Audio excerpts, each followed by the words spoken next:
Welcome everyone to the Go Hard Nation podcast. My name is Butter Scud, and we're coming to enjoy my Sunday. However, I was listening to a few podcasts today, and it was some of the stuff was kind of bothering me.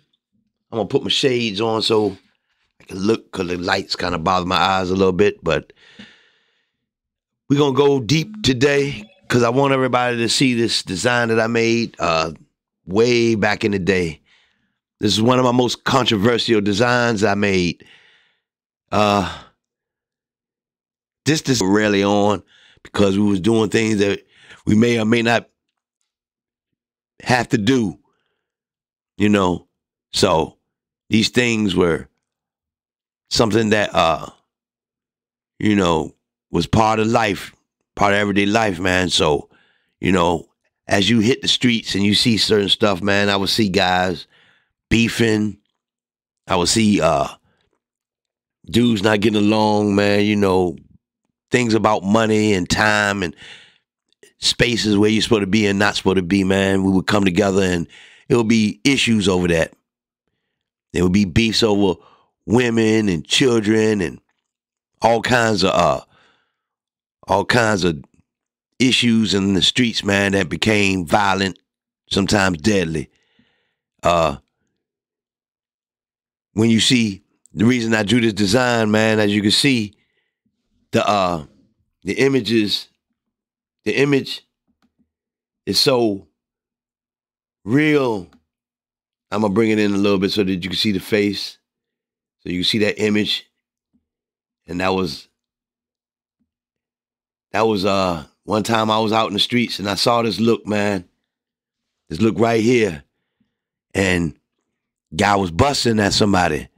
It wasn't that cool Clint Eastwood look or that cool Samuel Jackson and Pulp Fiction like look, man, when his eyes was bulging and his teeth was clenched and you bite his bottom lip, man. He was busting that gun.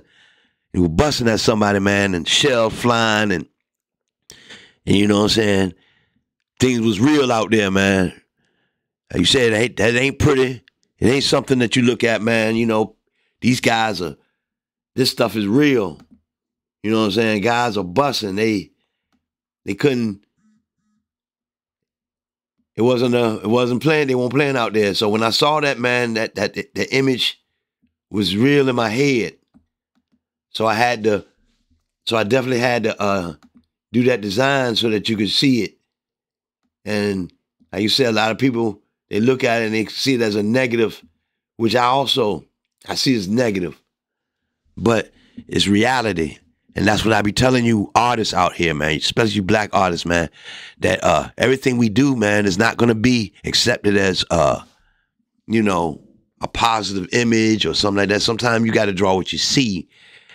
Sometimes you see death and you see destruction and you see violence and you see, other side of life.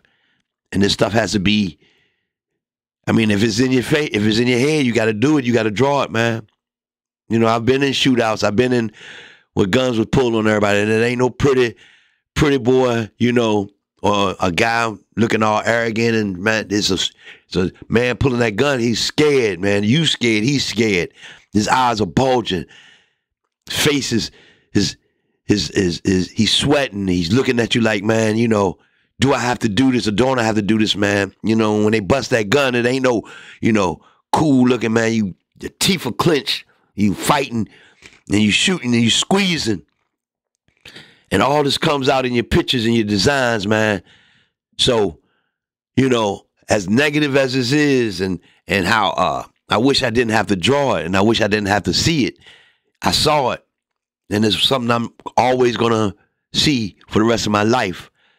So please understand, man, when I draw certain things, man, and they don't come off as, something that we want the kids to see and we want to look at as a positive view of black life, man. I'm just drawing what I see, man. I just paint and draw what I see. These things are detrimental, of course, but if I didn't draw, how can I get over it?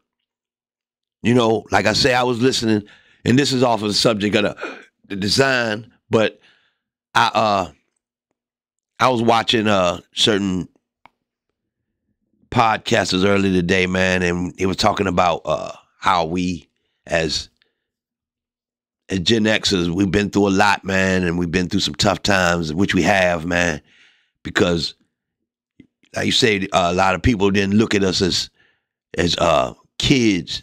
We was early on, we were taught to be sufficient on our own because our family members were screwed up. I can't tell you, like you said, us Gen Xers, we came up in a time where it was right after Vietnam War, and it's right before times where women were able to be diagnosed with certain mental illnesses.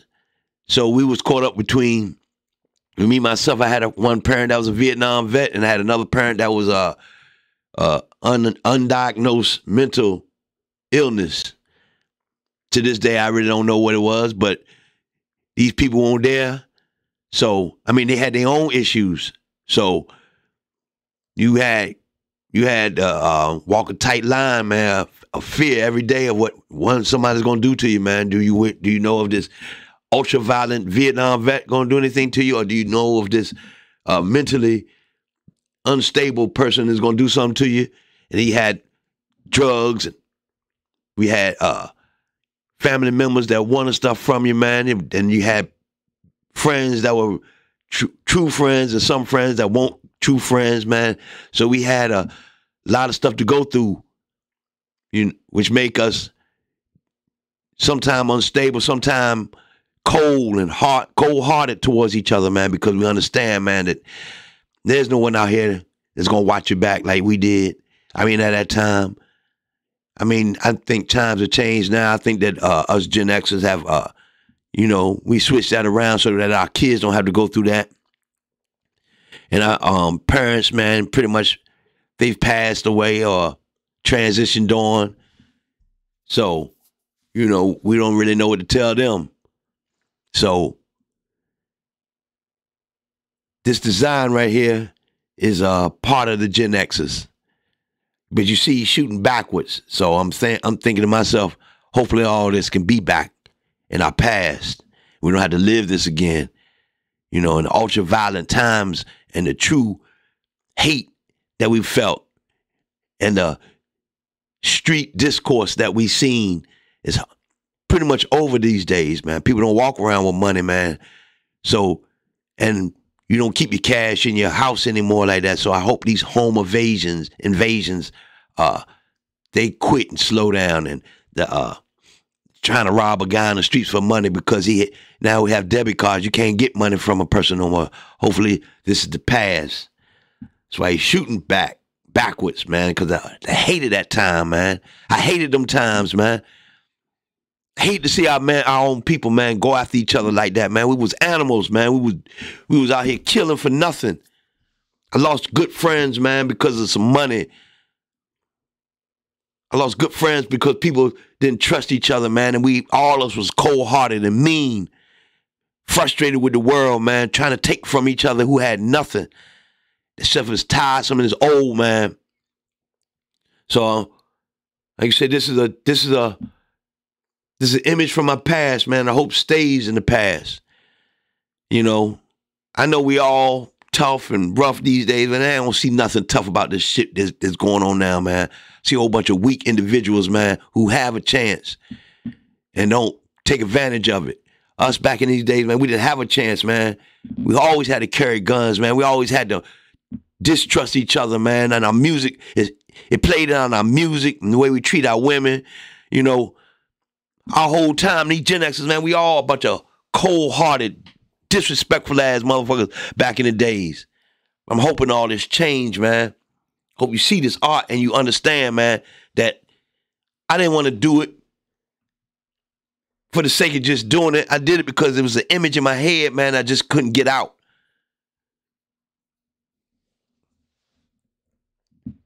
I listened to it today, man. I was like, man, I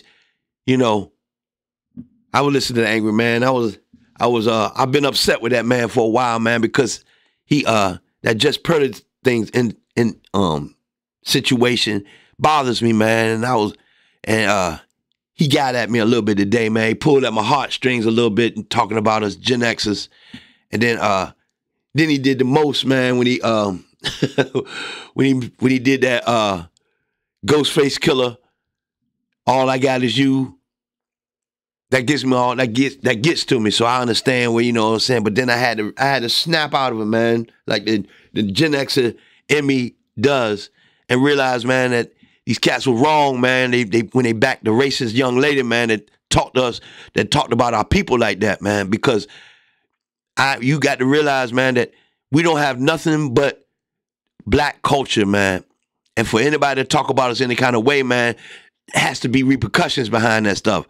So, of course, you know, feeling nostalgic and feeling good and feeling bad about myself, I let it go, man. But in the Gen X in me snapped out. And I realized, man, no, we have a mission today. That's why it was called the Black Manosphere. It wasn't the Manosphere because if it was all about just the Manosphere and about men, you'd be in one with white men. But you're not. You're black, and the Manosphere is black. So if anyone disrespects black, they're disrespecting us and that scene. And our women saw it, and I saw it. So ain't no getting around that. You're not gonna tell me that that what that white lady said, and then the other stuff that I saw that she said, that was on top of that was very disrespectful. So I snapped out of it. Anger Man, I still deal with your content, but I understood that you're not seeing the big picture and that you're trying to sell us on something else that has nothing to do with that. But, you know, we all black men, and I want us all to succeed. I want everything we do to be prosperous. I want dollars in everybody's pocket. I hope you can put some in mine. And that was a tangent that I went off on. I'm cool with that, but I had to get that off my shoulders today. And I'm hoping everything that we do can come together. You know, back to this image.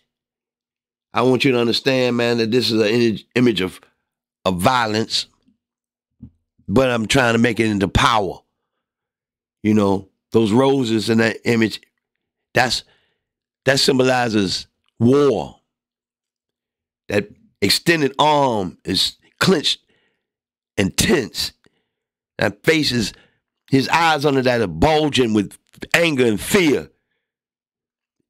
He's holding on.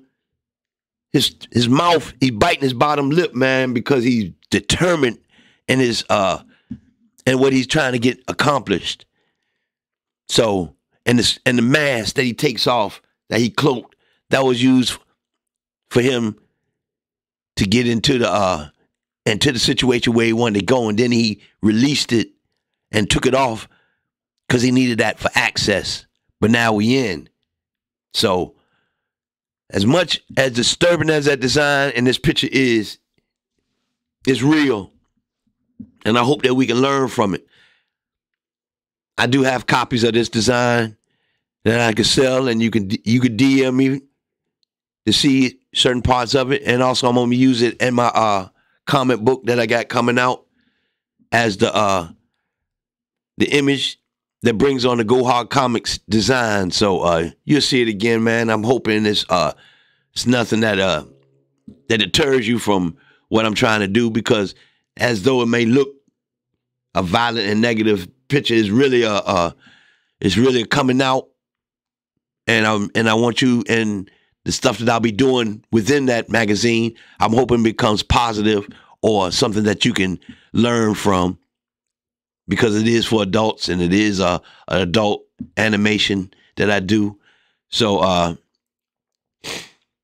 glad I can come to you tonight. I'll be posting this on Facebook and YouTube, and hopefully I can start getting into Instagram and Twitter accounts that I'm opening up, and that we can make this grow a little more. Like I say, I need you to subscribe, hit the like button. Like I said, all you got to do is go to Butter Scud. And when you see that, it say subscribe on at the bottom. Hit the subscribe.